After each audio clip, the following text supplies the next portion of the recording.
식사 맛있게 하셨습니까? 네. 오늘은 우리가 연휴 기간이라서 항상 연휴 기간에 그 주일이 살짝 거쳐 있으면 그 설교자들은 항상 고민을 하지 않습니까? 일찍 맞춰주는 게 복일까 아니면 더 늦게 집에 가고 싶어 하실까? 네, 어, 저는 뭐 그런 생각도 해봤지만 잘 모르겠고 일단은 그런 생각이 들었습니다. 주일에 우리가 또 주 안에서 한 가족 된 우리가 모였으니 우리 이미 연휴를 보내고 있는 것 아닌가? 우리는 1년에 52번에 맞죠? 52번의 연휴를 우리가 함께 보내고 있는 것 아니겠습니까? 오늘 연휴 잘 보내시고 또 가족들하고 남은 연휴 또 잘 보내시면 좋겠다 하는 생각이 듭니다. 우리 하나님의 작정과 예정에 대해서 배우고 있습니다. 작정과 예정은 조금 구분되는 개념이라는 거 말씀을 드렸는데 기억을 하실 겁니다. 하나님의 작정이 큰 개념이고 미리 정하셨다는 뜻에서 하나님의 작정이 큰 개념이고, 예정은 특별히 미리 정하신 것 중에서 어디에 해당된다고 했습니까? 사람의 선택과 구원에 관한 부분에 대한 하나님의 작정을 특별히 예정이라고 말한다고 말씀을 드렸습니다. 그래서 우리가 지금 하나님의 모든 것이 다 하나님의 손안에 있고 하나님의 작정대로 또 우리의 구원이 하나님의 예정대로 이루어져 간다고 하기 때문에 또 그러면 이제 우리의 의지는 뭔데 막 이런 고민도 할 수 있겠지만, 이에 대한 질문에 대한 답을 이제 지난주에 다 말씀을 드렸습니다. 하나님께서 우리에게 작정을 이끌으시는 대로 행하시지만, 하나님의 작정을 성취해 가시지만 우리에게는 마음의 소원을 두고 행하신다라고 했습니다. 그래서 우리의 의지도 가지고 일하신다는 것이죠. 우리의 마음의 의지, 생각, 노력 이런 거 다 가지고 일하십니다. 그래서 우리가 생각할 수 있는 것은 하나님의 작정하면 하나님께서 모든 것을 다 하시는 건 맞지만 사실 우리 입장에서는 우리가 하는 것밖에 보이지 않습니다.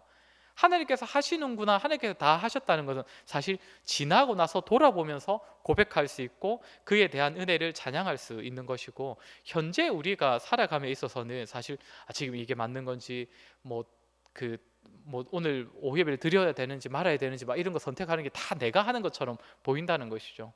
그렇기 때문에 우리는 살아가면서 사실상 하나님의 다 하심과 다 하나님께 책임져 주심은 신뢰하는 문제인 거고, 우리가 행하는 것에 있어서 문제는 그죠, 우리에게 주목하시면 되는 겁니다. 그러니까 우리가 잘하기 위해 노력하고 우리가 어떻게든 더 적극적으로 그리고 더 정직하게 성실하게 살아가려고 노력하는 것, 그것을 우리는 더 집중하고 하면 결국 그러한 삶이 우리 하나님 안에 다 있는 것이다, 이렇게 나중에 우리가 다 고백할 수 있게 될 것입니다. 우리 이제 사항을 다룰 차례인데, 우리 한번 주보 안쪽을 보시면 지난주까지 3항까지 우리가 얘기를 했었습니다. 4항을 한번 보도록 하겠습니다. 네, 3장 4항 같이 읽겠습니다. 시작. 이렇게 예정하고 미리 작정하신 천사들과 사람들은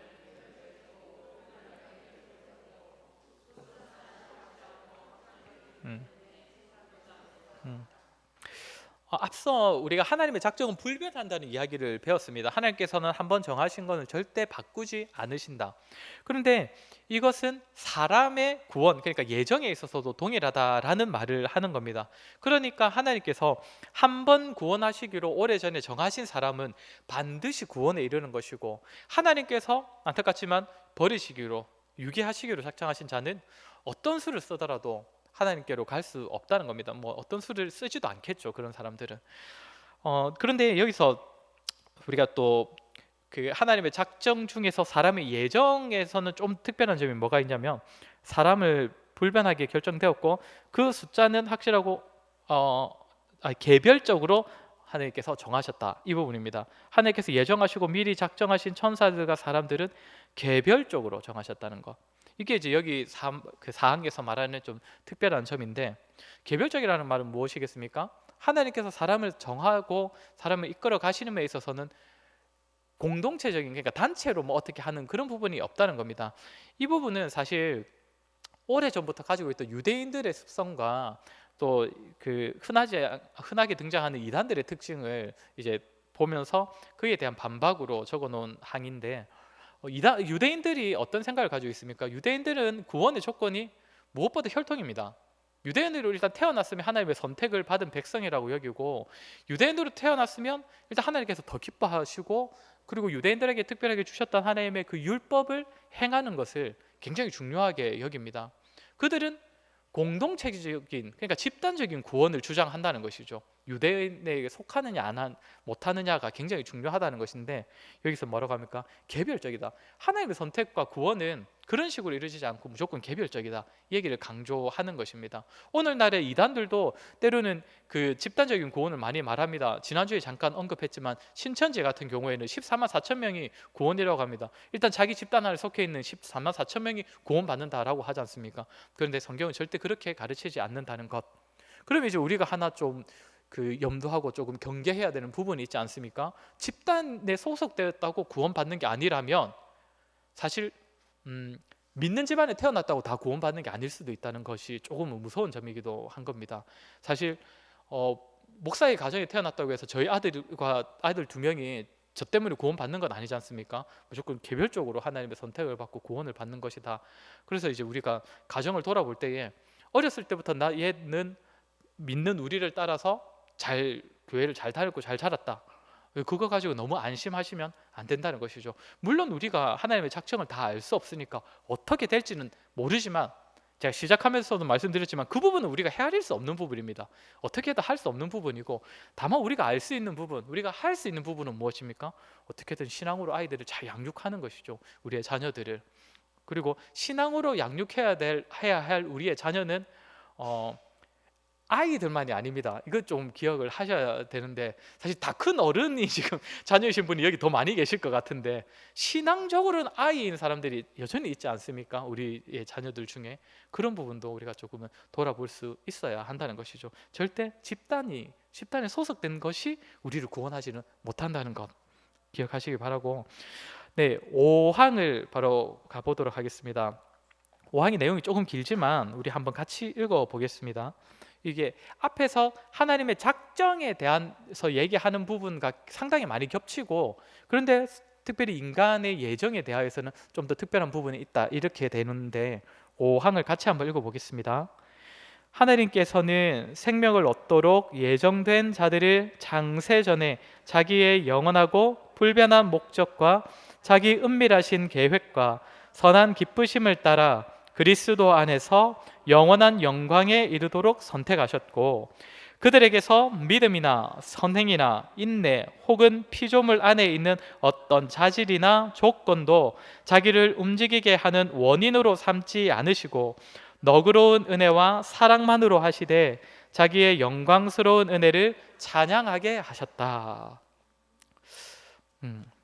어떤 좀 이렇게 내용 대부분이 사실 앞에 작정에서도 나왔던 부분입니다.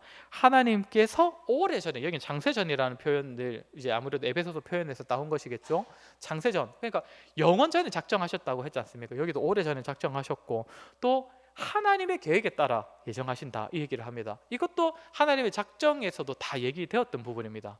그런데 그 하나님의 작정과 인간의 예정, 인간을 구원하기 위한 예정이 거의 다 비슷한데, 특별히 인간을 예정함에 있어서는 좀 특별한 점이 보이는데, 그게 무엇이냐면 두 번째 줄에 선한 기쁘심을 따라, 그리고 그리스도 안에서, 그리고 영원한 영광에 이르도록 선택하셨다. 다른 만물을 움직이시고 만물을 어떻게 되도록 하시는 그 작정에 있어서는 나오지 않았던 내용입니다. 특별히 인간에 대한 하나님의 작정, 인간을 예정하심에 있어서는 무엇이 들어가냐면 하나님의 기쁘신 뜻이 있고요, 그리고 예수 그리스도가 계시고, 그리고는 결과가 무엇이냐면 영원한 영광에 이르도록 한다는 것입니다. 아주 특별하지 않습니까? 인간에 대한 예정에 있어서.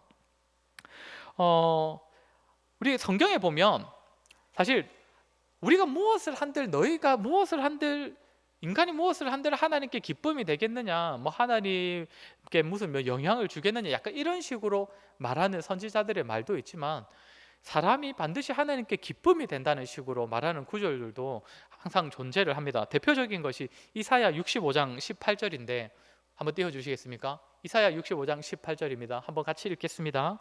너희는 내가 창조하는 것으로 말미암아 영원히 기뻐하며 즐거워할지니라. 보라, 내가 예루살렘을 즐거운 성으로 창조하며 그 백성을 기쁨으로 삼고. 하나님께서 만물을 창조하시고 보시면서도 보시기에 좋았더라라고 하셨지만, 사람을 지으시고 그 사람을 중심으로 돌아가는 그 만물을 보시면서 하나님께서는 뭐라고 하셨습니까?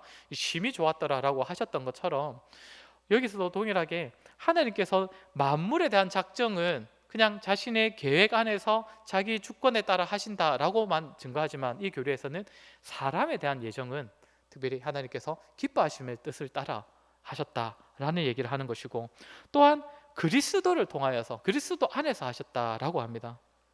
사람을 선택하고 구원하시기 위하여서 하나님께서 자신의 아들이자 하나님 자신이라고도 할 수 있는 예수 그리스도를 주셨다는 것이죠.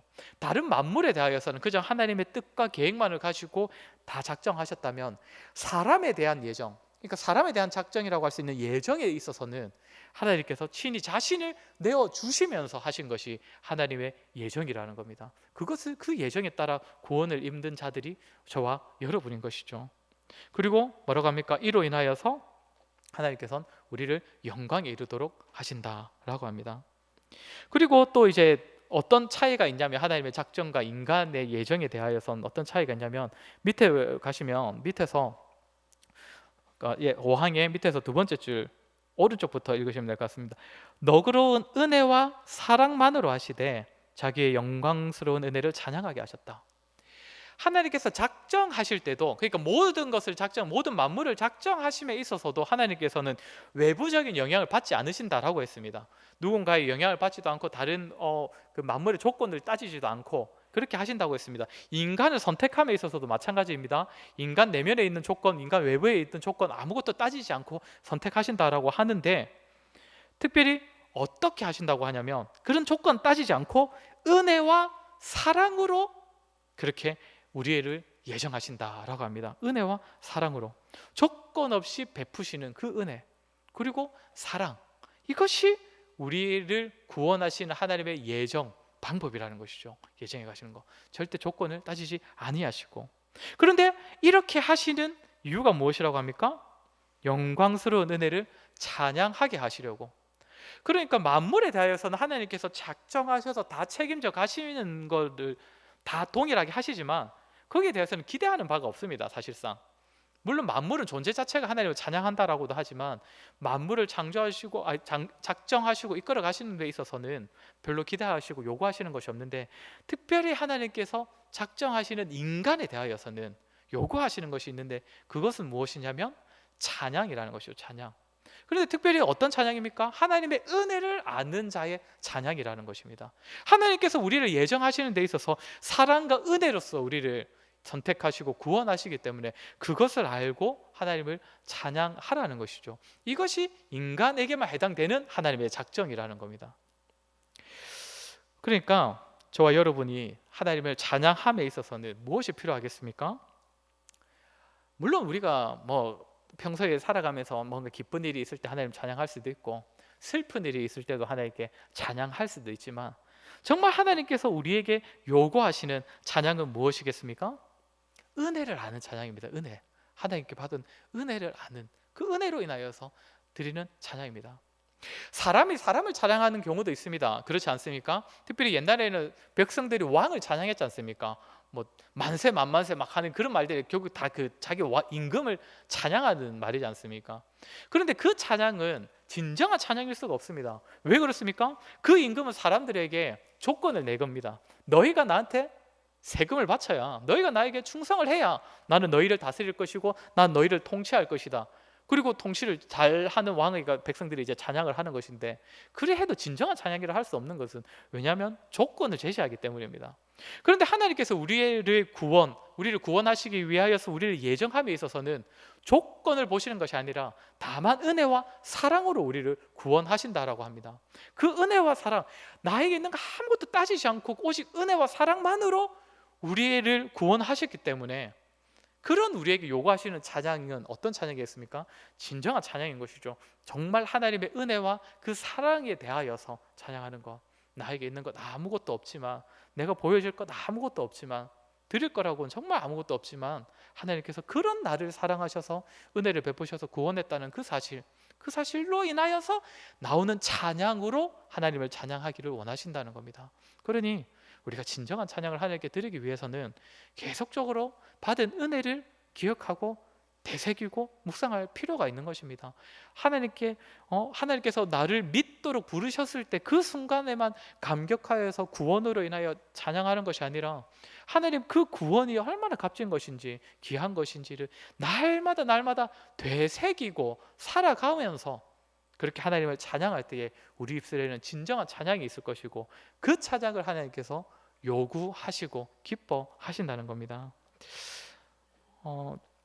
6항 앞부분까지 잠깐만 보도록 하겠습니다. 이제 6항의 첫 문장을 한번 읽어 보도록 하겠습니다. 하나님께서는 선택하신 자들을 영광에 이르도록 작정하심과 동시에 그 영광에 이르는 모든 방편들도 영원하고 자유로운 목적에 따라 미리 정하셨다. 여기서 하는 말은 그겁니다. 하나님께서 우리를 구원하시고자, 그러니까 하나님의 그 하나님께서 영광스러운 존재로 부르시고자 애초에 작정하셨는데, 그 작정하신 것은 단지 부르심에만 해당되는 것이 아니라 그 부르신 자들, 그 선택하신 자들이 하나님께로 나아옴에 있어서 필요한 그 수단들도 하나님께서 다 미리 준비해 두셨다, 작정해 두셨다는 겁니다.